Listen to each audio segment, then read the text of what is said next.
Happy Friday and welcome to the weekly recap. This is episode number 111, and you can see that there's 3 ones and there's 3 people on the call. We have a special treat for you. Let's start with the again on the recap. Safiya, how are you doing today?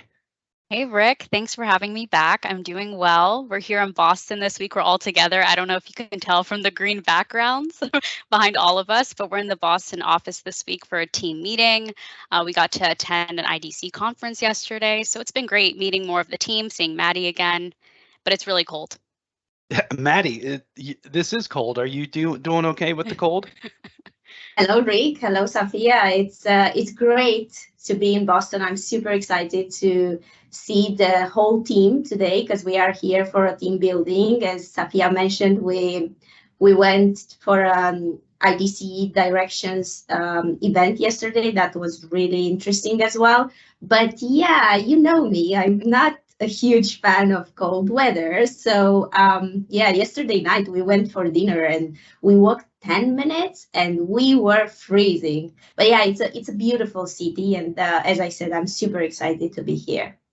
Yeah, so we've got the rest of the product strategy team coming in a little bit. I'm doing this early shift, and friends, we've got some content to share. I'm just going to let everybody know we're breaking the rule. Let's start first off with Maurice and chocolatey for the Veeam Service Provider console, a Veeam chocolatey package. This is chocolatey, for those who don't know, a really easy way to do an automated deployment. What caught your eye on this one, Madi? Well, yeah, if you are a service provider and using a VCSP already, Maurice got you covered in there. You know, he created some Veeam Service Provider console chocolatey packages, so he's making your life so much easier. Basically, with chocolatey, typing a one-line, few lines command, you can install all the programs you'd like to have on your new machine. So this is pretty great. We also had, if you remember, an event at the automation desk, and we had some people from chocolatey as guests, so that was a great conversation. The event is still available on YouTube, so if you want to find out more, that would be great to go to our playlist on YouTube. But the packages are here: Veeam Service Provider Console, ISO downloader, the console application server, the application web UI, and few others in here he's talking about, and he gives us like all steps, why to install it, how to install it. So this is really great stuff. And there is one recommendation from Derek as well, also mentioned by Maurice, to use SQL standard and not the default SQL Express. And if you want to figure out why, they're going to give more details in there. But let us know what you think about these packages in the comments. And Rick, have you used it before? I've used chocolatey packages, but not for the Veeam Service Provider console. And then here's that comment from Derek. You're right. Highly recommend SQL Standard for this product on scale, especially. Really good stuff. So thank you for sharing, Maurice. Making an already easy product to deploy even easier. Great stuff. Next up is Ragnar, and this is actually a rather serious topic. We wanted to make everyone aware, so we are putting it in the recap. Veeam published a knowledge base article, and here it is, about a patch for both Veeam Backup and Replication 11 and 12 for to pull. There was a vulnerability on the product, so good share here from Ragnar. But no, we we caught this one here. Madi, anything catch your interest on this one? Yeah, I mean, we should just let people know what that means. It's like unauthorized user may be able to request encrypted credentials from the VBR service, and then therefore they can get access to the back infrastructure. And just keep in mind that this is a 7.5 score, so you'd better patch the VBR as soon as possible.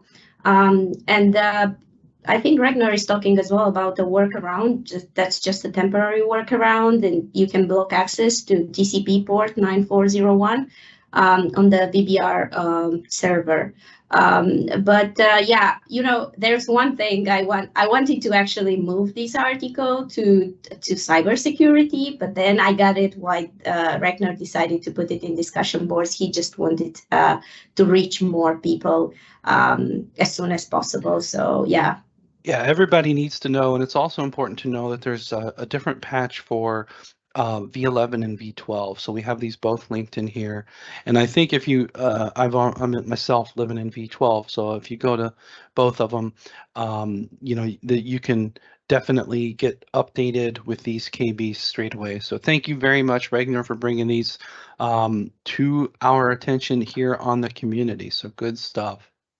All right, so number 3 is something that is really fun from Wolf, and it's monitoring Veeam with check mark or check MK. I'm not quite sure how to pronounce it, but this is another way to kind of put Veeam data in new places. What caught your eye on this one, Madi?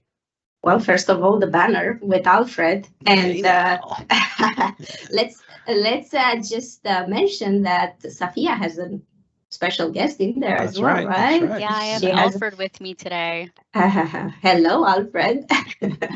But yeah, going back to the serious stuff, he wrote an interesting article about the monitoring Veeam backup server with CheckMK. I think that's the right way to say it. And what is CheckMK is just a monitoring software usually used on a network operations center environment. And he takes us through all steps on how to install it. Basically, it's something similar to Veeam 1, sorry. And I don't know, what do you think, Rick? Is it better than Veeam 1? Is Veeam 1 better? Nobody knows Veeam better than Veeam. Okay, so Veeam 1 Okay. will be the right way to have that advanced monitoring, reporting, and alerting for your backup infrastructure. But if you're using something else, like look at this little screenshot here, the 4 Veeam jobs status are made visible. So it's an additional level of visibility, and I think that's actually very helpful if you're using that other tool. But what we also really liked is a really good discussion, including by none other than Jorge himself, the product manager of Veeam 1. Like, he loves this, right? He loves pulling Veeam 1 data into new places, like all the stuff that Jorge does with Grafana, for example. So catching the eye of the product manager as well. So thank you so much for sharing, Wolf. Really good stuff. And Jorge says that there is not a single, even if he's working for Veeam and he's using Veeam 1 and he's a huge fan of Grafana, he said there is not a single product that gives you everything, but combining some, you can get the level of visibility, audit, compliance you need. And I really like this comment from his side, and I can see as well, like many other members of the community share their favorite tool for monitoring and analyzing. So that's really great. Yeah, exactly. And I love that point that there's not one tool for everything, because then it's usually becomes too big, right? But sometimes you need little bits of information in other places. So very good point. Our rule breaker is, I think, bystander. When be the first time we featured bystander on the recap, shared a script to set a file list before backup in a job script. So this is a problem that needs to be solved. I need to write the tape files created during the previous day, right? How can I tell which files to write? So that's pretty interesting here. And Ragnar started us off and on the early side, and he's also has the best answer. A lot of good discussion here on this right here. I kind of like this answer marked as best. So if we look here, what is it doing? It's going to generate a list of tape files. Very practical use case here. Really good. So welcome to the recap bystander. I think we're gonna even mention it in who's new today. So yeah, double welcome. But yeah, Ragnar shared this PowerShell script that could do the job. But like, I don't know if bystander had the opportunity to actually try it. I can see he best marked this answer, but it would be nice if we could have like a confirmation that he used it and it worked, so other people in the community can go for it if they encounter the same situation. That's right. Let's put bystander on the spot. Inquiring minds want to know how did it go. So there we go. So hopefully we'll get an answer. As you know, we record on Wednesdays. Let's see what happens on Friday. So cool. All right. So that is the featured content. We have 4 topics today. Let's go over to special department news, and we got 2 user group topics. Safiya, what's going on in Germany? Yeah, lots of great VUG events recently. On the 28th of February, VUG Germany hosted their in-person event. It had 3 speakers who presented, Stefan, Hannes, and Bjorn. They also had Cisco who sponsored the event. The group just came in, by the way, guys. That's why I saw the lights turn on. Yeah, they just came in. And, but Falco also included the PowerPoints that were presented at the event. So if you didn't have a chance to attend the event or you're not in Germany, like a lot of us, you can still look at the great content that was presented there. And there was some great engagement on the community hub, right, Maddie, after the event, some great content that was posted. Hannes created a post clearing up some things that he discussed during his presentation. And one of the attendees, Martin Weber, posted in the script library a script that he got reminded of when he attended the event. And he also linked his GitHub repository. So definitely check that out on the script library if you have a chance. Lots of great images. Lots of yeah, pictures. do you guys see the roll-up banner and the flyers? So those look great. If you want to have, if you're a VUG leader and you want that for your own group, please let Maddie and myself know. We will provide those for your in-person events. But yeah, it looks like a fun event. Looks pretty.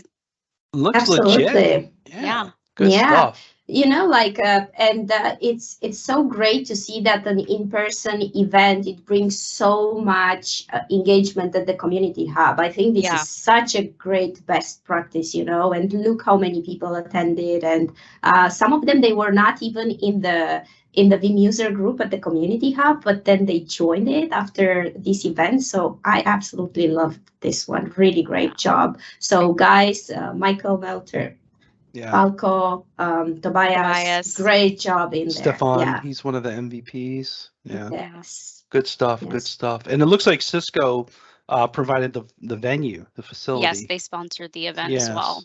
So that's awesome. Love it when our partners engage like that. Awesome. Thank you, Falco, for writing it up and sharing it, and all the user group leaders and members who participated. But going north, we got another one to talk about. What's going on in the UK? This one has an online experience. Yes, this will be a virtual event, the first VUG UK event in a while. It'll be virtual, so all can attend, even if you're not in the UK, and you're encouraged to join. It will be next Thursday, the 16th at 10 a.m. GMT. Craig, Ian, and Michael Paul will be going over a variety of topics such as V12 and Sure Backup, as well as discussing future events that VUG UK will be hosting. There will be a quiz and some prizes at the end, which is, you know, always a great incentive to attend. You should attend either way, but, you know, prizes are always a good thing. So definitely make sure to join. Please register on the hub if you're interested in attending and show some support for VUG UK. Yeah, and really, you know, because this one will be in English, it's really accessible to a lot of people. So that's awesome. Yeah. Awesome. Cool. Thank you, UK team, Craig, Ian, and Michael Paul. This will be a great one. Looking forward to that. All right. So I did not forget this time, everyone. We are bringing the return of the Who's New, and it has been a while. Plus 320. Yeah, it's a lot of names, really small text. No way we can read them all, and I'm not going to link to them all in the post, but we had a lot of really good, cool usernames. So, Madi, Safiya, any ones that were your individual favorite from this list of 8? I mean, Veeam the best, obviously. Yeah, that was a good one. Yeah, definitely. That's the best one. Yeah, I do like they're all pretty great. InfoWiz R2 unit. That's harnessing my inner Star Wars, right? In fact, I'll tell you all. Tell me if this is true, Maddie and Safiya. When we're traveling like this, I'll make references like the first transport is arriving or departing. You know, that's a Star Wars, you know, episode 5 reference where I'll say the first transport is away. So even in my day-to-day life, I drop in Star Wars references all the time. So IT Cowboy, InfoWiz, the expert, this Joe, VoIP Clear, hacker programmer, and Veeam the best. Great stuff. Outstanding. Well, Everyone's walking in the office. We're about ready to start our meeting, so we're going to wrap it up. But Maddie and Safiya, thank you so much for helping me curate the content here this week. Absolutely, always our pleasure. And yeah, it's great to have Safiya from time to time to the recap. So yeah, And Alfred, of course. Yeah, Alfred, and Alfred. always. Yes, yes. All right. Well, thank you both. Thank you everyone for watching. Have a great weekend, and we'll see you next week.